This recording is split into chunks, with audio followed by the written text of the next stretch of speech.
नमस्कार बच्चों। तो हम शुरू करते हैं आज पाटलिपुत्र। पाटलिपुत्र जो है दूसरा चैप्टर है और यह पहला चैप्टर आपको बताया गया है बच्चों। इसका पार्ट 1 अब देखेंगे, फिर पार्ट 2 को देखेंगे, बेहतर समझ में आएगा। चलिए आज पाटलिपुत्र के वैभव को समझते हैं। पाटलिपुत्र का संपत्ति क्या है, इस मुख्य बिंदु पर हम ध्यान देंगे। यह वीडियो आपके एग्जाम में काफ़ी हेल्पफुल होगा और काफ़ी आपको जो है अपने स्कोर करने में मदद करेगा। ठीक है बच्चों, तो चलिए शुरू करते हैं पाटलिपुत्र को। पाटलिपुत्र वैभव। पाटलिपुत्र के बारे में जैसे कि मैंने आपको बताया था कि इसमें पूरे पटना के बारे में चर्चा किया गई। पटना का प्राचीन नाम क्या था, फिर उसके बाद कौन नाम पड़ा, फिर उसके बाद कौन सा नाम पड़ा, से ना समय बदलते गया, वैसे नाम के बारे में जिक्र किया गया है। तो आपको बताया गया था कि गौतम बुद्ध के समय पटना को किस नाम से जाना जाता था, पाटलीग्राम के नाम से जाना जाता था। फिर उसके बाद क्या किया गया, पटना को पाटलीग्राम के बाद पटना का नाम रखा गया कुसुमपुर या पुष्पपुर रखा गया। उसके बाद कुसुमपुर या पुष्पपुर के बाद बच्चों इसका नाम रखा गया पाटलिपुत्र। उसके बाद पाटलिपुत्र के बाद फिर इसका नाम पड़ा पटना। ठीक है, अब चलिए हमने पढ़ा कुसुमपुर या पुष्पपुर का नाम इसलिए रखा गया था, पहले पाटलीग्राम था और धीरे धीरे पटना कुसुमपुर और पुष्पपुर पड़ा, क्योंकि यहाँ पर फूल का उत्पादन बहुत ज़्यादा होता था, इसलिए इसका नाम कुसुमपुर रखा गया था। दूसरा बात ये भी है कि पाटलिपुत्र नाम पटना का इसलिए रखा गया था क्योंकि यहाँ पर पटना जो है गंगा नदी किनारे बसा हुआ एक शहर है। ठीक है ना, जो धार्मिक राजनीतिक क्षेत्र में भी हमारे ध्यान को आकर्षित करता है। पाटलिपुत्र पाटलिपुत्र जो गंगा नदी है, गंगा नदी के किनारे जो है ना पाटल पुष्प का बहुत ज़्यादा उत्पादन होता है और जिसके कारण उसका नाम पाटलिपुत्र रखा गया था।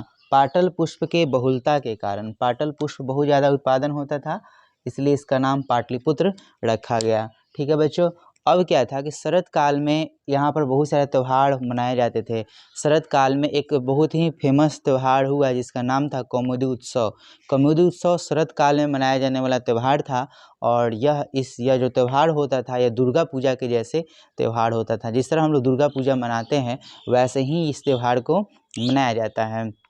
बहुत ही आनंद से भरा, बहुत ही उत्साह से भरा हुआ यह त्यौहार होता है। कौन सा त्यौहार, कौमुदी उत्सव। और किस काल में कौमुदी उत्सव मनाया जाता है बच्चों, कौमुदी उत्सव जो है गुप्त काल में मनाया जाता है। किस काल में मनाया जाता है, गुप्त काल में। कौमुदी उत्सव को हम गुप्त काल में मनाते हैं, जो काफ़ी प्रसिद्ध त्यौहार है। इस त्यौहार को दुर्गा पूजा के समकक्ष बताया गया है, माना जाता है। ठीक है ना।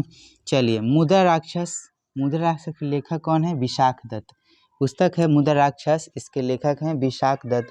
पटना, पटन शब्द से निकला है। आपको बताए थे शुरू में कि पटना क्या है, पटन शब्द से निकला हुआ है। पटन शब्द से निकला है। पटना यानी तत्व संयुक्त होता है, पतन शब्द से निकला हुआ है। ऐसा माना जाता है, लोगों का ऐसा धारणा है कि पटना जो गंगा नदी के किनारे बसी हुई है, गंगा नदी के किनारे एक जो है मंदिर है जो पटन देवी के नाम से जाना जाता है। ऐसा माना जाता है कि गंगा नदी का पालन पोषण पटन देवी के द्वारा ही हुआ है, इसलिए गंगा को पटना के नाम से भी जाना गया है। इस पटन देवी के नाम के कारण ही गंगा को पटना कहकर हम पुकारते हैं। इतना ही नहीं बच्चों, गंगा जो नदी है वो एशिया महादेश का सबसे बड़ा जो है ना उस नदी पर बनाया गया पुल है। गंगा नदी के ऊपर जो पुल बनाया गया है जिसका नाम है गांधी सेतु, जो एशिया महादेश का सबसे बड़ा पुल है। ठीक है ना। गंगा में जो है ना बहुत सारे अनेक धर्म के लोग भी वास करते हैं, रहते हैं। जैसे सिख धर्म काफ़ी प्रसिद्ध हुआ है। सिख धर्म के पहले जो स्थापना करने वाले व्यक्ति थे वो थे गुरु नानक, जो पाकिस्तान के तलवंडी नामक जगह पर गुरु नानक जी का जन्म हुआ था। फिर आते हैं सिखों के 10वें गुरु। सिखों के 10वें गुरु आते हैं गुरु गोविंद सिंह, जिनका जन्म पटना में हुआ था। ठीक है, और इस प्रकार पटना इन सभी गुरुओं के कारण भी काफ़ी फेमस रहा है। साथ ही साथ पटना हमारे राज्य की क्या है, राजधानी है और बहुत सारे चीज़ जो है पटना में है जो हमारे ध्यान को आकर्षित करता है। जैसे राजनीतिक क्षेत्र हो, धार्मिक क्षेत्र हो, उद्योग का क्षेत्र हो, यह सब इसलिए पटना जो है ना आकर्षण का केंद्र बना हुआ है। ठीक है ना। पटना में गोलघर है।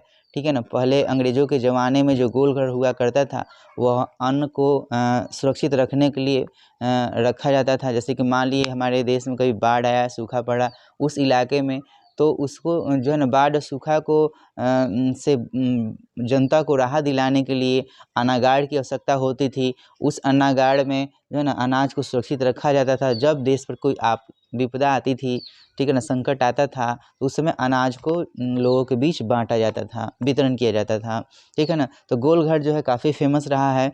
गोलघर पर अगर आप जाते हैं, घूमते हैं पटना में, तो वहाँ पर आपको बहुत सारा आनंद आएगा, बहुत सारे ऐतिहासिक चीज़ों के बारे में आप जान पाएंगे। तो पटना एक ऐतिहासिक हमारा धरोहर है, ठीक है ना। चलिए, इस प्रकार हम पटना जो है एक अद्वितीय है, जिससे हमारा और आपका काफ़ी लगाव है, ऐतिहासिक दृष्टि से भी, धार्मिक दृष्टि से भी और राजनीतिक दृष्टि से ही। टोटल मिलाकर देखा जाए, इस प्रकार इस पाठ का नाम रखा गया था पाटलिपुत्र का वैभव। पाटलिपुत्र का ये सब क्या है बच्चों? संपत्ति है, धरोहर है, ठीक है। चलिए, आपने पूरे वीडियो को वॉच किया, इसके लिए बहुत बहुत धन्यवाद। अगर वीडियो अच्छा लगा हो तो एक लाइक तो बनता ही बच्चों, ठीक है। हंसते रहिए, मुस्कुराते रहिए, आगे बढ़ते रहिए। वेल डन बच्चों।